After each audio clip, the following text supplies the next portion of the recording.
দর্শক দেখছিলাম এত গরু যাচ্ছে কোথায়, আমরা আসি উত্তরটা দেবো। আবুর ভাই আসসালামু আলাইকুম, কেমন আছেন? কোথায় যাচ্ছে? কেরানীগঞ্জ। এইটা কত হয়েছে বলুন তো? 35,000। এই পাশেরটা? ওই পাশেরটা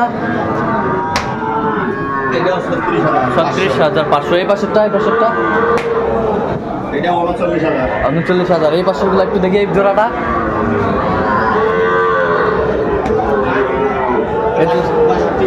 কত? 62। এই ভর্তি 24,000। ক্রস, এই ক্রস, এই সেটাটা এটা সেরা মানেরটা, এটা হলো চলাই না কত? 1.5 লাখ। 1.5 লাখ। হ্যাঁ। আচ্ছা, আর এই বছরটা? এই বছরটা ওটা হ্যাঁ। ওটা 58 হবে। আচ্ছা, এই বছরটা? এই বছরটা এটা দেশি। এটা কত হয়েছে? দেশি ক্রস। এটা কত হয়েছে? এটা 40,000। আচ্ছা, এরকম সংগ্রহ বা কালেকশনের দিকে নির্দেশনা দিতে পারবেন? অবশ্যই দিতে হবে। নাম্বার বলেন। 017 হ্যাঁ 22 হ্যাঁ 86 হ্যাঁ 24 হ্যাঁ 29। আচ্ছা, নাম্বার যত করলে হবে। হ্যাঁ হবে। ঠিক আছে, ওকে, ধন্যবাদ।